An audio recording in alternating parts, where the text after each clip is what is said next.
All right, good morning or good afternoon, good night, whatever time it is by you. I hope you're doing well. It's week 5 already, can you believe it? And today we're going to look at the Renaissance, some of the philosophical um, work of the Renaissance period.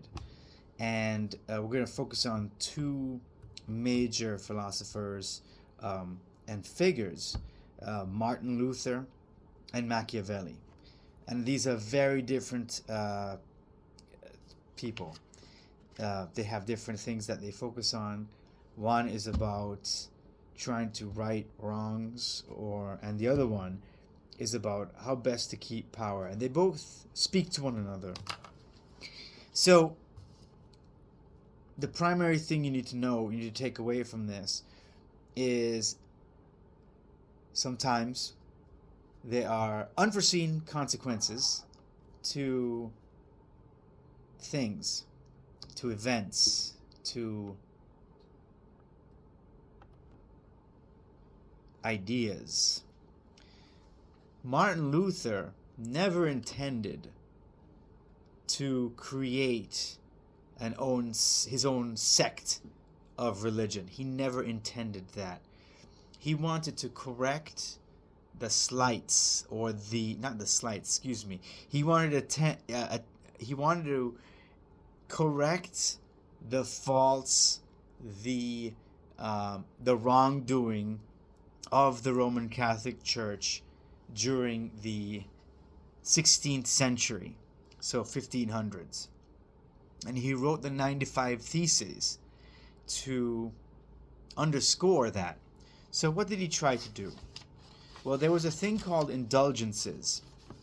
So you would pay to get your family members out of purgatory.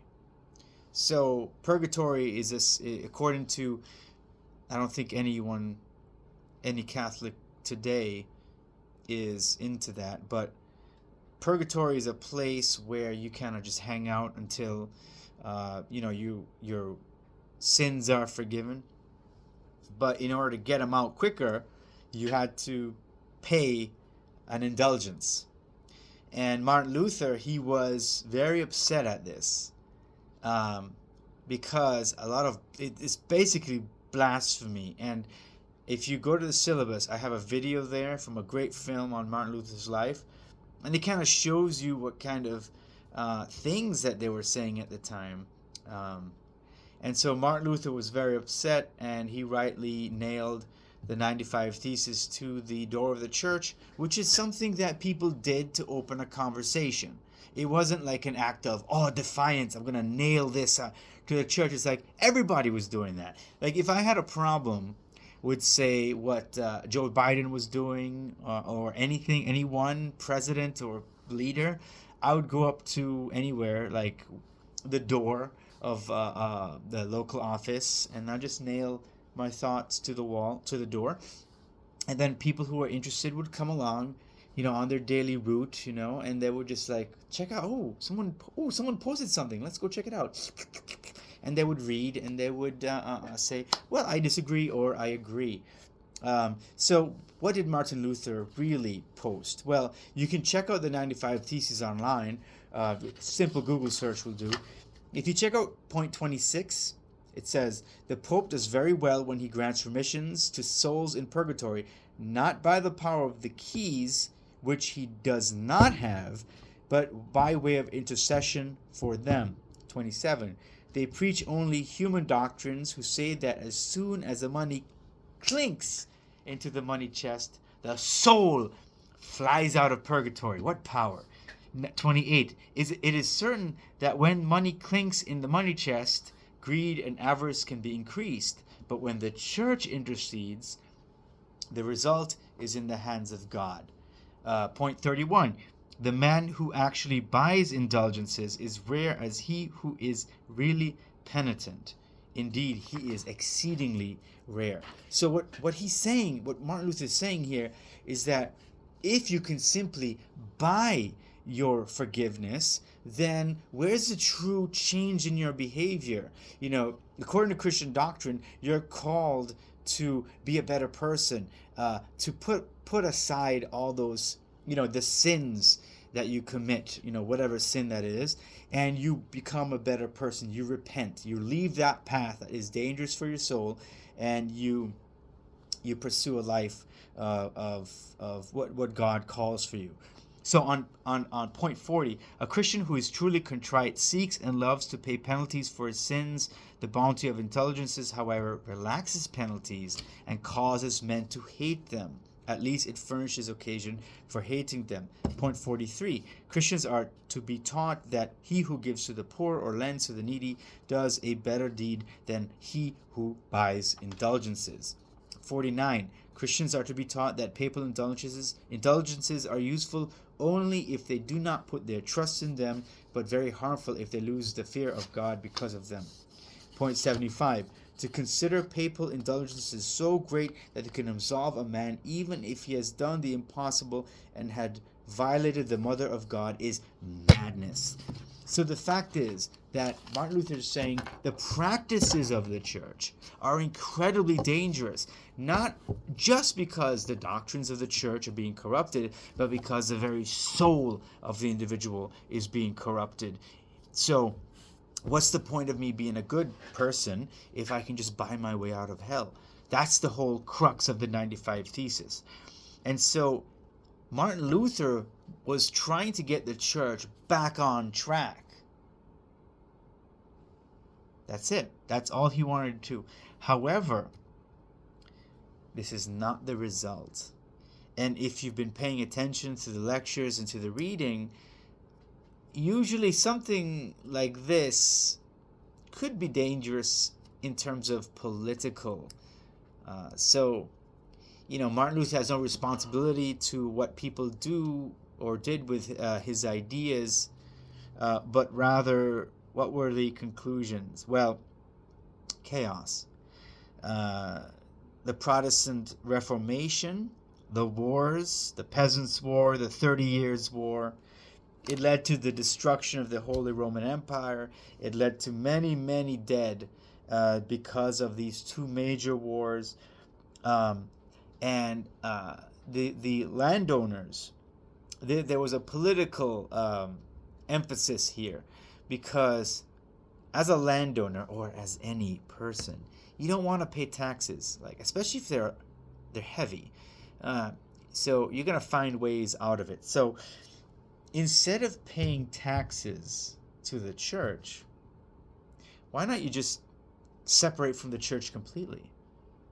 Create your own church. And so you don't have to pay taxes to Rome, right? So why not?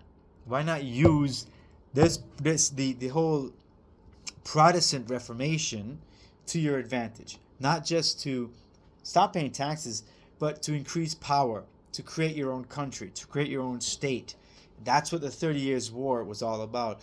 It's about having the ability to remain separate from Rome so that you can rule yourself, and then you don't have to pay taxes to Rome, and ultimately you have more independence, more power, and you don't have to listen to anybody who's all the way in Rome. You don't have to take orders from the church. So this is what the Aquinas critique. If you go back to week 2, Aquinas would say, is it better to live under a tyrant, or is it better to overthrow the tyrant? And Aquinas would say it is better to live under a tyrant, because the chaos and the anarchy that results from losing or overthrowing the tyrant is the unknown. And so you don't want to throw your weight behind someone or some entity that is you don't know. So that's the whole crux of Martin Luther's work. Martin Luther never set out to create his own church. It was a consequence of his critique of the church practices of indulgences, and it's incredible. Read the article. The story of Martin Luther is a wonderful one. The way he joined the monastery, why he became a monk, these life-changing events. St. Paul, Martin Luther, Hobbes, they all had these life-changing events that sort of led them down a different road. And I think that's it's interesting when you think about that. And every life is important in that sense, because everyone in many ways, they have these events in their lives. All right. So that's Martin Luther. Very straightforward, very easy to understand, and it helps explain why Europe is the way it is today, why there is no massive Holy Roman Empire that was destroyed during the Protestant Reformation, and of course the 30 Years' War, which led to the nation states and the states that we see today, the state system. Now, Machiavelli is a very different person, a very different philosopher, and his whole approach is, how can a prince hold on to his state? How can I protect my interests, and how might I best create stability? And Machiavelli's main idea, and it's an idea that I have a lot of, it's very difficult for me to kind of digest, is that sometimes you have to do evil to protect, your position. And if that's the case, then that's a good thing. You want to protect your position, because if it weren't for your position as prince, then there would be disorder. So, if you go to Martin Luther's first sentence in the reading, a prince should therefore have no other aim or thought, nor take up any other thing for his study, but war, and its organization and discipline. For that is the only art that is necessary to one who commands. And it is of such virtue that it not only maintains those who are born princes, but often enables men of private fortune to attain to that rank. And one sees, on the other hand, that when princes think more of luxury than of arms, they lose their state. So what you want to do is you want to study war. You want to study war because if you do not study war, you're going to lose your position as prince. You're going to die. So if you are in government, you must always study war. And a prince who is ignorant of military matters will be befallen to misfortune. So everything that you do is for the sake of protecting your position, and that position is solidified through the military. And so you never want your thoughts to stray away from war. You always want to perfect that art. He calls it an art. So evils are caused by being disarmed. So if you as a prince decide that, military stuff is bad, I don't want to do this anymore, I just want to give up my weapons because they're bad. Well, Machiavelli would say that brings upon evil. And you can see that the example is in history. If you look at post-World War I, there was a huge emphasis on disarmament, where countries like France and Great Britain and others decided that, World War I was real bad, and so we don't want to do that again. And so what's the best thing we can do? We can just disarm. Forget it. Don't worry about it. Military stuff is bad. So we don't want to go down that road. What happened? Hitler. I mean, there's a few things that happened in between, but the fact is that if in weakness, evil will fill that power vacuum. And so your job as prince is to never disarm. And you always have to be mindful of history, politics, and you never want to show weakness. That's the main emphasis for the prince. The prince is to ensure that you make your soldiers admire you. So you want to have a good relationship with the military, because they're the ones who are giving their lives for you. So in order to really, like, not only does Machiavelli say that we should study war, but we should study war and also replicate the behavior and the exercise. We should study major men, or men of strength. So Napoleon, Hannibal, Julius Caesar. These people were incredible in terms of their military prowess. Julius Caesar used to fight alongside his men, and there was a battle where there was a very important part. Either the battle could be won or lost, and Caesar threw on his purple robe and he marched right out into the battle, and all his men saw him and they were like, "Oh, there he is. Let's go, boys." Boom. And they won. And so we have to replicate that. We have to have that good relationship. And so you never remain idle. And you never rely on luck. You never rely on fortune, but you have to make fortune work for you. And so, Machiavelli gives us gives the prince instructions of how to be a good prince. And one of the major things is that you must always present a good, strong image. So what's the image? You don't want to be a miser. You want to look like you're very generous.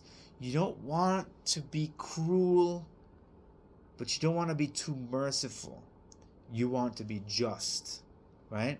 That when people say he's a good man because he's fair, you don't want to be effeminate. You want to be strong and masculine. This is from the prince, mind you. You want to always be cognizant of your reputation, right? And you want to be virtuous. You want to seem virtuous, right? And if anything goes wrong, you have to find somebody to blame, to place the blame on that person so people's anger is not turned at you. All this is documented in the reading. I am just summarizing it for you. Again, you don't want to be a liberal spender, because that could create problems. But you want to make sure you're not a miser as well. You have to be seen as generous. You have to be seen as maintaining that balance. Another great question is if it's better to be feared or loved. This is a very important thing. To be feared or loved. Machiavelli said, which is better? And he said, it's better to be feared, because people will know that if they step out of line, they'll be punished. Right? Now you might say, oh, but it's better to be loved because people love you. Well, love is fickle. In politics, people may love you one day and then they will hate you the next. Love is fickle. You cannot depend on the love of the people. But Machiavelli says it's better to be loved and feared. It's better to be both and to strike that balance. So he says, with regard to be feared and loved, that men love at their own free will, but fear at the will of the prince, and that a wise prince must rely on what is in his power and not on what is in the power of others. And he must only contrive to avoid incurring hatred. So he wants to make sure that he maintains his position. This prince must maintain his position. Okay, so that's an important thing. Another thing that you have to understand is, like, how is it better? How would you rule? And he says it's better to be a fox and a lion. A fox is smart. A fox understands. If you've ever watched a documentary on foxes, you can tell that they're incredibly intelligent and they can see the traps. where they might be. So a fox will know if something feels fishy, and so that's what he says. You have to be a fox, but you also have to be a lion. A lion is strong, and a lion can destroy all of his enemies. And so the lion protects, the lion creates stability, but you can't just be strong. You also have to be smart. And so striking that balance, the fox and the lion, will help you to accomplish your goal. So again, perceptions are important. You must always create the perception. You have to have that great reputation, right? You must defend that reputation. And you also, if there's a problem if you made a mistake as a prince, it's always important to find somebody to blame and then blame them and then punish them. You can see an example on page 158. I don't think I want to go into it, but there you go. The last thing I want to leave you with is this idea of the fortress. Are fortresses important? Now, as you know, a fortress is a defensive thing. It's like a castle. If you've ever been to a fortress, Fort Macon is beautiful. There's Fort Sumter. I've never been to that, but that's an important fort in American history. All that good stuff. Forts are important because it's a base. The base where you can, defend your state, you defend your position. Machiavelli says fortresses are important, sure, but you know what's more important? The love of the people. The love of the people is the most important thing. If you can get the people to love you, which is difficult, you'll be okay. So he says the best fortress is to be found in the love of the people. And although you may have fortresses, they will not save you if you are hated by the people. When once the people have taken arms against you, there will never be lacking foreigners to assist them. So in order to maintain your position, you must always work toward serving the people, right? Because if you don't, then you'll have problems, as he discussed. They began to commiserate with other actors, and ultimately they can overthrow you and crucify or kill you. You don't want that. And so the prince must also show himself a lover of merit, honor those people who do well. You don't want to be a tyrant, but you have to exact punishment when necessary. And you do so in a way that you don't seem cruel, but you are just.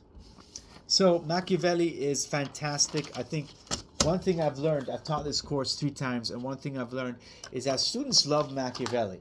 And there's nothing wrong with that. It's just that when I read the papers, it's like Machiavelli.